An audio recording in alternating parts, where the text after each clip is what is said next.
ज्ञानतिमिरान्धस्य ज्ञानञ्जनशलाकया चक्षुरुन्मिलितं येन तस्मै श्रीगुरवे नमः।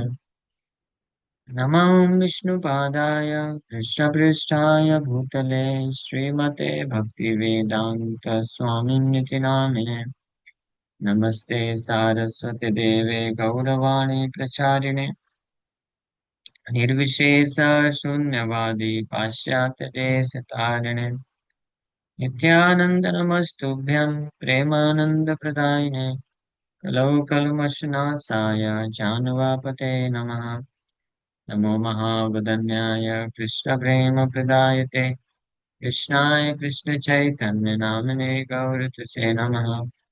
जय श्री कृष्ण चैतन्य प्रभु नित्यानंद श्री अद्वैत गदाधर श्रीवासादि गौर भक्त वृंद। हरे कृष्णा कृष्णा कृष्णा हरे हरे हरे राम राम राम हरे हरे। हरे कृष्णा। चलेगा आपको? बैठिए।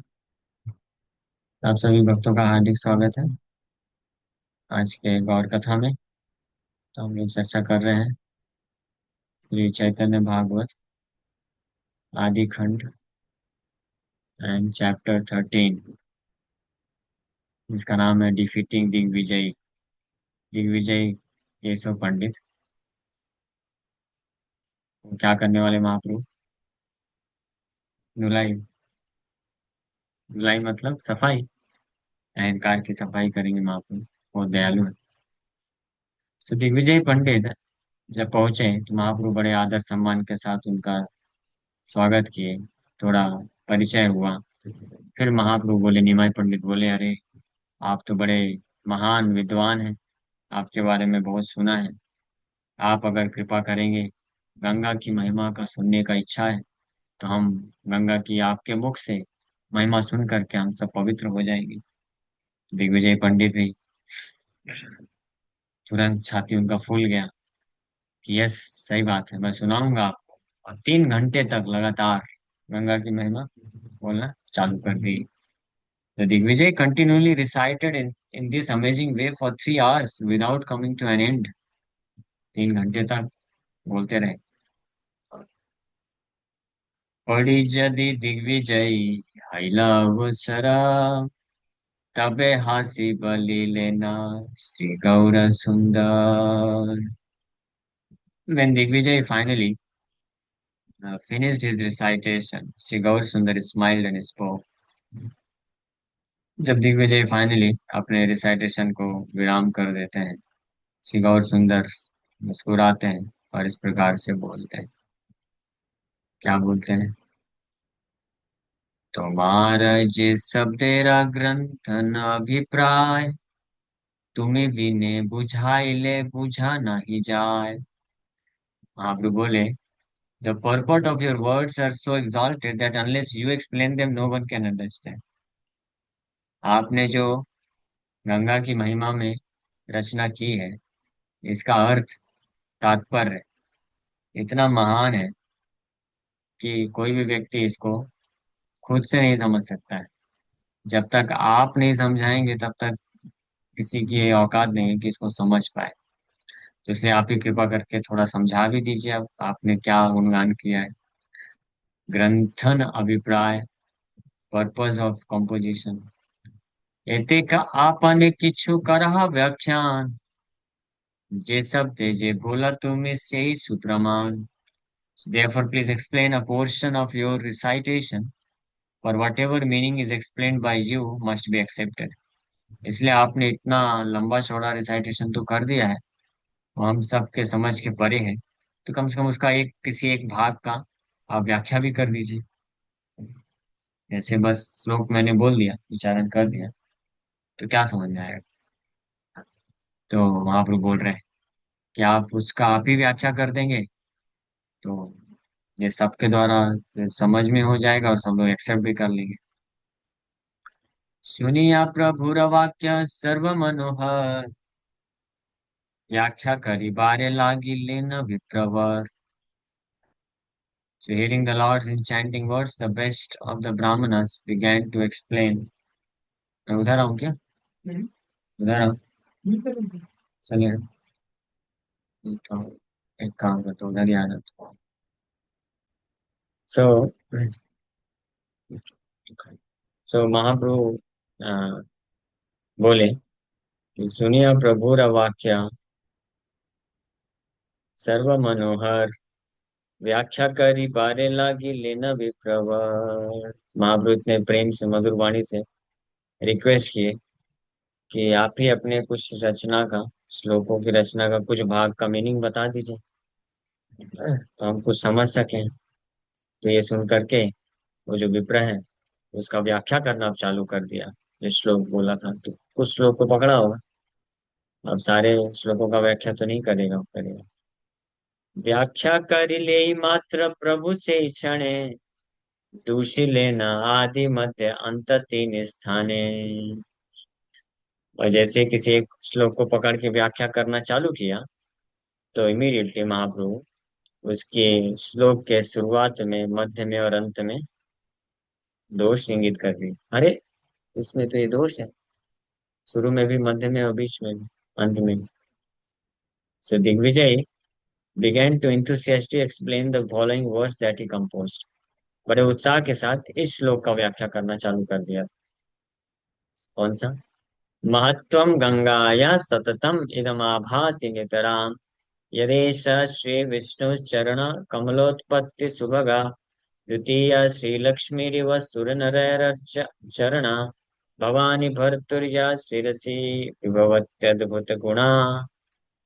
तो इस भवानी भर्तुर है ना, फॉल्ट, इसमें एक फॉल्ट है, ऐसा और भी फॉल्ट है। तो महाप्रभु ये पॉइंट आउट करना चालू कर दिया। प्रभु बोले, ये सकल शब्द अलंकार शास्त्र मते शुद्ध हित विषम अपार। पहले महाप्रभु बोले कि आपका ये जो श्लोक है, according to scriptures all the words and literary ornaments that you have used are far from correct. केवल सही ही नहीं है, सही से भी कई गुना सही है। अद्भुत अलंकार आपने यूज किया है। Literally ornaments are literally very wonderful.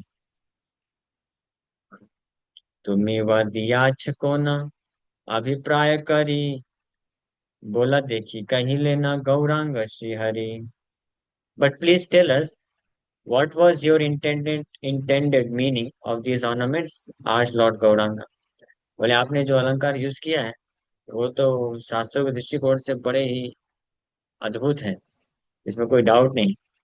लेकिन आप अभी बताइए कि किस उद्देश्य से ये सब इतने सारे अलंकार आपने यूज किए, है ना। और इसमें कुछ दोष भी महाप्रभु बताएंगे। हेत बड़ा सरस्वती पुत्र दिग्विजय सिद्धांत न स्फुरे किच्छु बुद्धि गेला कहीं। जब महापुरुष इस प्रकार से बोले तो समझ में आ गया उसको कुछ कुछ कि अरे इसमें तो गड़बड़ हो गया है। So the great son of Saraswati Digvijay was unable to properly explain for his intelligence had left him। Saraswati का महान पुत्र अब कुछ व्याख्या करने, उत्तर देने के लिए नहीं बचा, योग्य नहीं हुआ। महाप्रभु अद्भुत तरीके से पूछ ली, उसका बुद्धि उसको छोड़ के चला गया। ऐसा कभी कभी होता है, बुद्धि छोड़ के चला जाता है। मन छोड़ के गया है तो सुना है, बुद्धि भी छोड़ के जाता है। मन तो हमेशा ही चला जाता है छोड़ कर, तो इसलिए मन को छोड़ ही देना चाहिए, है ना। मन का ज्यादा नहीं सोचना चाहिए।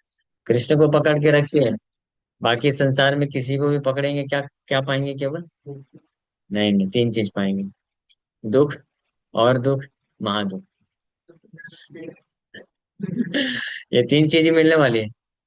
लेकिन इस संसार में जो मेरे जैसे बद्ध जीवात्मा है वो इतने मूर्ख होते हैं कि फिर भी जानते हैं कि ये भौतिक आसक्ति रखने से केवल दुख और दुख और महादुख ही मिलने वाला है। फिर भी बड़े तत्पर होकर के वो भौतिक आसक्ति को बनाए रखना चाहते हैं, छोड़ना नहीं चाहते हैं। हाँ, कितना भी शास्त्र के इंस्ट्रक्शन सुन ले तो फिर कैसे उद्धार होगा? फिर कोई पॉसिबिलिटी है? अगर गुरु साधु शास्त्र से इतने बार हम सुनते हैं कि भौतिक आसक्ति केवल किसका कारण बनती है? दुखों का और दुखों का और महादुखों का कारण बनती है। तो फिर भी अगर कोई ना छोड़े तो उसका क्या हाल हो। उसको बस बेचारा बोल सकते हैं, है ना। और कुछ नहीं किया जा सकता। फिर उसके लिए एक उपाय है कि कोई ऐसा महान शुद्ध वैष्णव चाहिए जिनकी कृपा से वो मुक्त हो जाए भौतिक आसक्ति से। अदरवाइज पॉसिबल नहीं। तो ऐसे कोई महान शुद्ध वैष्णव का शरण प्राप्त करना चाहिए। उनके चरणों को पकड़ लेना चाहिए। उनका सेवा में लग जाना चाहिए। उनके चरणों का धूल लेना चाहिए। उनके चरणों का धोया हुआ जल पान करना चाहिए। उनका उच्छिष्ट खाना चाहिए। तब जो हमारी जो कंडीशनिंग है, बद्धावस्था है, कि सब कुछ जानते हुए भी कि ये गलत है, ये भौतिक आसक्ति में फंसना उचित नहीं है। कृष्ण के प्रति आसक्ति विकसित करना है तो कृष्ण के प्रति करो ना। आपको किसी के बारे में सुनने की इच्छा है तो कृष्ण के बारे में सुनो। पढ़ने की इच्छा है तो कृष्ण के बारे में पढ़ो, है ना। क्या कोई जरूरत है इस संसार के सेलिब्रिटी के बारे में पढ़ने सुनने जानने की, मूवी देखने की, फिल्मी सॉन्ग देखने की, सुनने की? नहीं ना। फिर भी क्यों जाते हैं कोई। हाँ। या- क्योंकि मेरे जैसे जो बद्ध जीवात्मा है वो इतना मूर्ख है, समझता नहीं। तो इसलिए फिर क्या उपाय है कि कोई ऐसा शुद्ध वैष्णव फिर ढूंढना चाहिए, है ना। ढूंढेंगे ना। हाँ। उनका आश्रय लेना चाहिए। तो ये बेचारा दिग्विजय का यही हाल हुआ। अभी तक तो आंधी तूफान की तरह बोल रहा था लगातार, गंगा के गुणगान में इतने अच्छे अच्छे श्लोकों की रचना किया। अब अचानक से उसका बुद्धि जो है काम करना बंद कर दिया। बुद्धि छोड़ के चली गई महाप्रभु के सामने। महाप्रभु ने जैसे ही प्रश्न पूछा, सात पांच भोले विप्र प्रबोधित नारे, जय बोले ताई दोष Gaurang Sundar, whatever little attempt he made to defend himself was refuted by Lord Gaur Sundar. कुछ कुछ प्रयास वो किया अपने आप को बचाने का, लेकिन भगवान गौर सुंदर इमीडिएटली उसके अटेम्प्ट को रिफ्यूट कर देते थे, खारिज कर देते थे, और दोष उसके रचना में दिखा देते थे। सकल प्रतिभा पालाइल कौन स्थाने, आपने न बुझे विप्रा की बोले आपने। बेचारा परेशान हो गया। It appear that the Digvijay's intelligence had taken leave of him. सकल प्रतिभा पलाइला कौन स्थाने। उसकी जितनी भी प्रतिभा थी, जिसके बल पे इतना पूरे भारतवर्ष में सब विद्वानों को जीत के आया था, वो प्रतिभा पता नहीं उसको छोड़ करके किस स्थान में चली गई, है ना। अब वो बेचारा परेशान हो गया, पसीना पसीना छूट रहा है कि क्या हो गया, मेरा बुद्धि काम क्यों नहीं कर रहा है, ये कैसे हो गया। And for he didn't even know what he was seeing. वो क्या बोल रहा है कुछ समझ में नहीं आ रहा है। ऐसी स्थिति हो गई।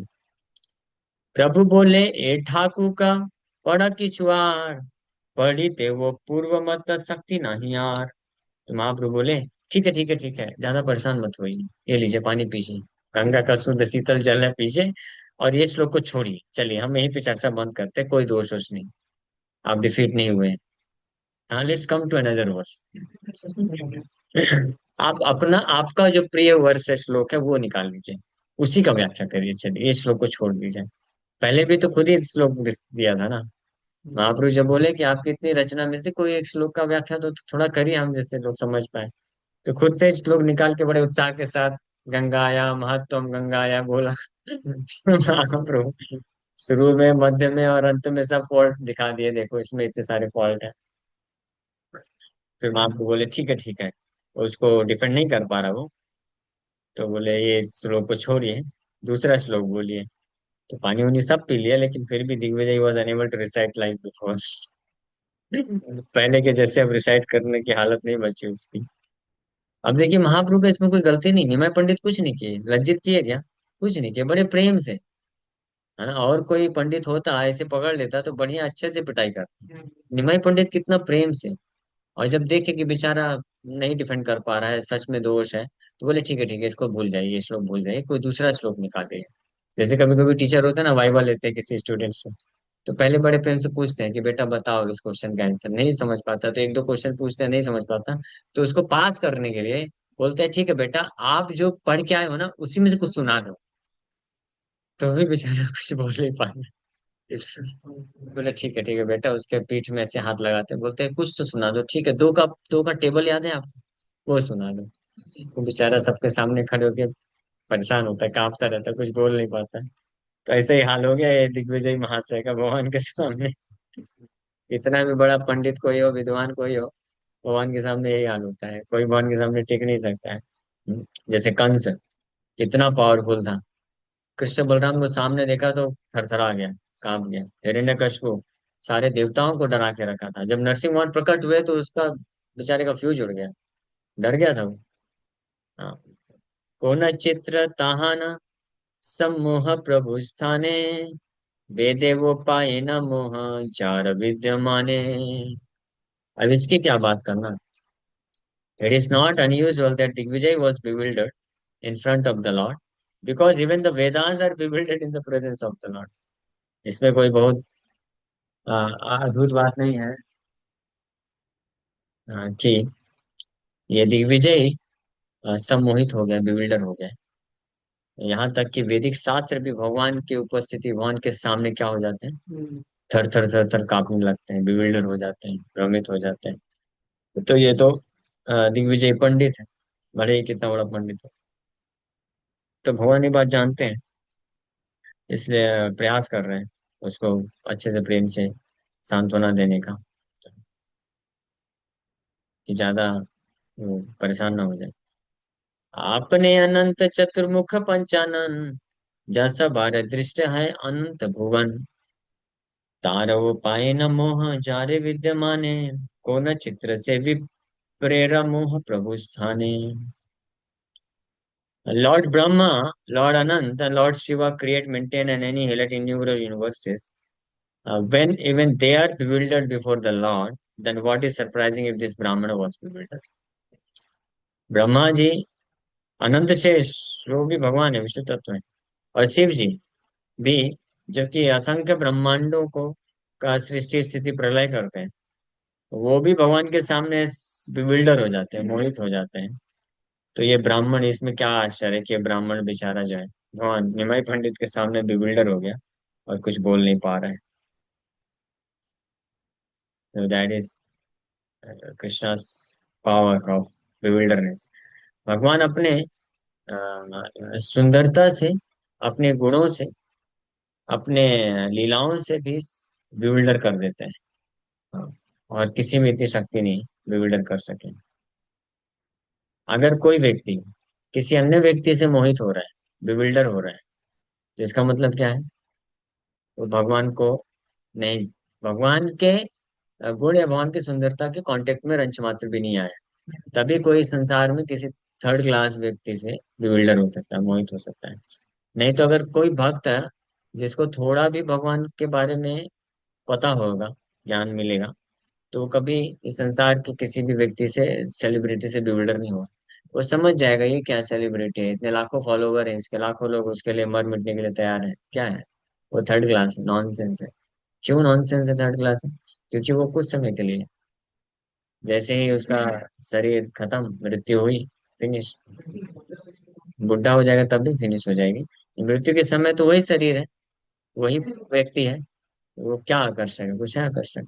जैसे मान लीजिए कोई मिस यूनिवर्स को देख करके बड़ा अट्रैक्ट हो जाता है, या मिस इंडिया को देख करके अट्रैक्ट हो जाता है, अगर उसका मृत्यु हो जाए, वही डेड बॉडी पड़ी है, वही शरीर है, तो आप फिर आकर्षण आएगा?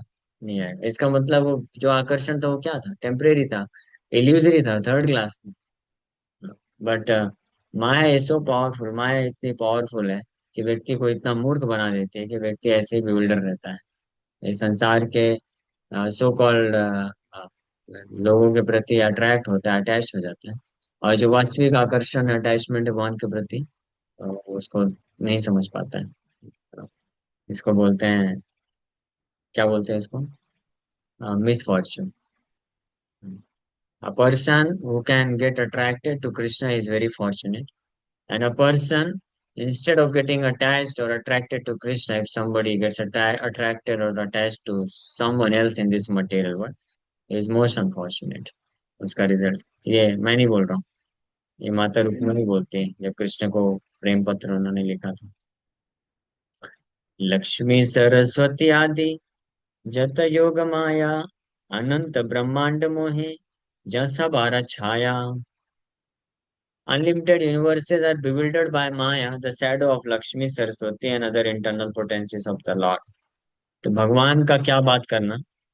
भगवान की शक्ति माता लक्ष्मी, उनकी छाया जो यह है माया, वो पूरे अनंत ब्रह्मांड को मोहित करके रखी है।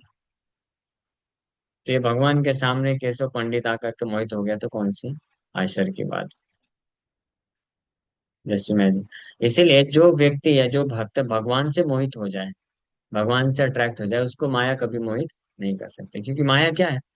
माया भगवान की अंतरंग शक्ति लक्ष्मी की भी छाया है। हम उसकी भी छाया है। तो इससे अगर कोई डायरेक्ट भगवान से मोहित हो रहा है, अट्रैक्ट हो रहा है, तो फिर माया उसका नहीं, कुछ नहीं बिगाड़ सकती। यानी अगर माया से कोई अट्रैक्ट हो रहा है, अटैच हो रहा है, इसका मतलब वो भगवान से अभी तक अट्रैक्ट हो ही नहीं पाया, बहुत दूर है। तो उसको क्या करना चाहिए।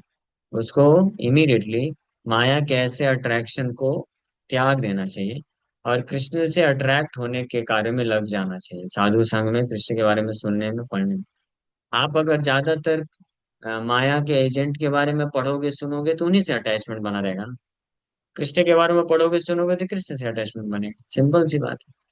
ये सब जानते हुए भी अगर कोई व्यक्ति केवल माया के एजेंट संसार में जो है उनके बारे में ही न्यूज पढ़ता है, सुनता है, मूवीज देखता है, फिल्मी सॉन्ग सुनता है, और कृष्ण के बारे में इतना अच्छा कृष्ण बुक लिखा है प्रभुपाद जी ने, इतने सारे प्रवचन है कृष्ण के बारे में, कृष्ण कथा है, कृष्ण का नाम है, कृष्ण का कीर्तन है, ये सब छोड़ देता है और इंस्टेंट क्या करता है, मूवीज देखता है, फिल्मी सॉन्ग सुनता है, या इस संसार के जो सेलिब्रिटी हैं उनके बारे में न्यूज पढ़ता है, सुनता है, सुनाता है, ट्वीट करता है। तो उसको क्या बोला जाएगा, मूर्ख ही बोला जाएगा, इज मोस्ट फुलिश पर्सन। और कैसा मूर्ख व्यक्ति है, जो अमृत है, अमृत को त्याग करके विष पीने की कोशिश कर रहा है, मालूम है कि ये विष है। क्या, भौतिक संसार के बारे में श्रवण कीर्तन करना, मूवीज देखना, फिल्मी सॉन्ग सुनना, और टीवी सीरियल भी, हाँ। कोई बोलेगा अच्छा प्रोजेक्ट, टीवी सीरियल नहीं बोला।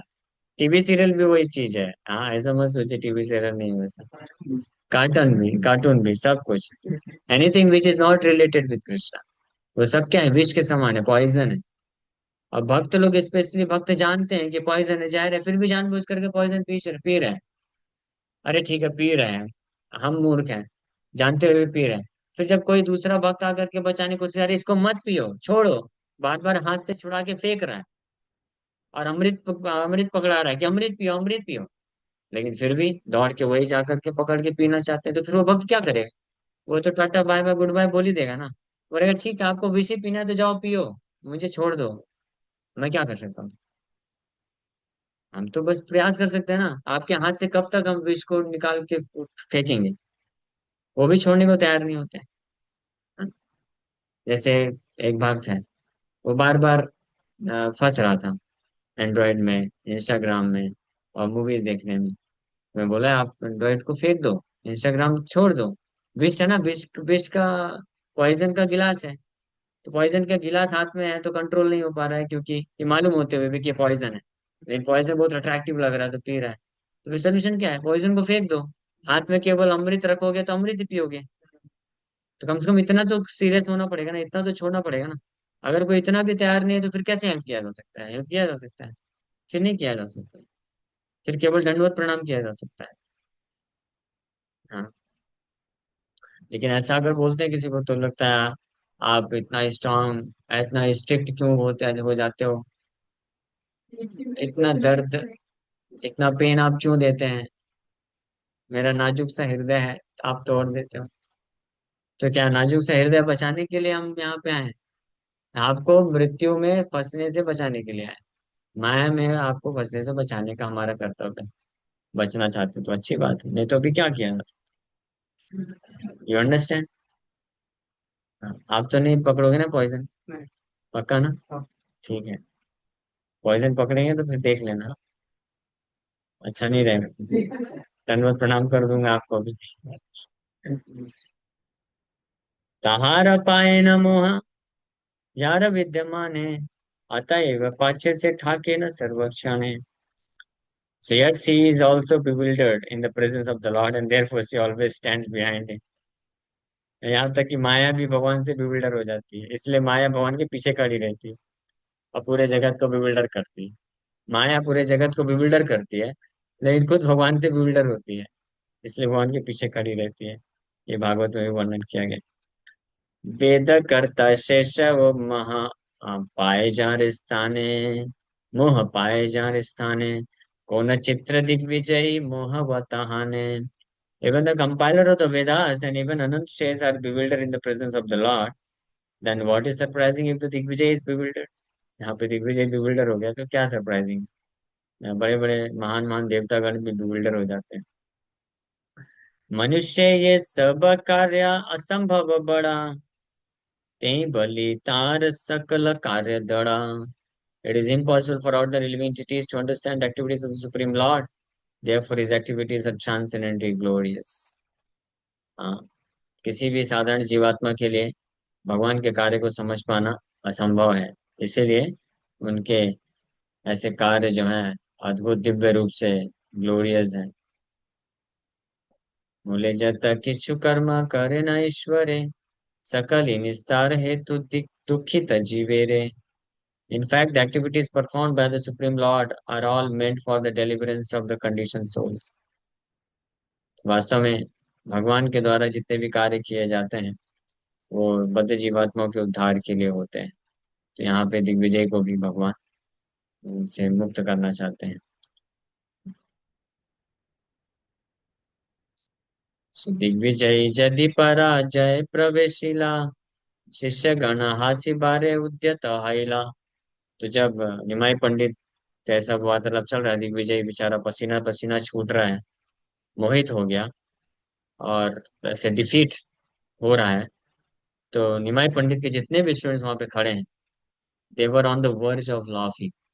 वो बस ठहाका मार के हंसने ही वाले थे। निमाई पंडित देख लिया, अरे ये लोग तो अभी फुट फुट कर फुट फुट कर तो रोका रोया जाता है, ये ठहाका मार के हंसने वाले हैं।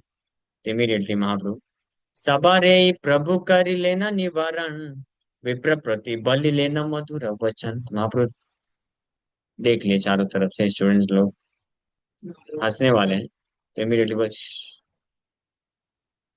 शांत रहना, उसको टूटने मत दो भाई, नहीं तो भी गंगा में डुबकी लगा लेगा। देख रहे हो क्या हाल है। हाँ, तो ऐसे तुरंत निवारण कर दिए, मना कर दिया, हंसना नहीं हंसना नहीं। तो सब लोग शांत रह गए। मतलब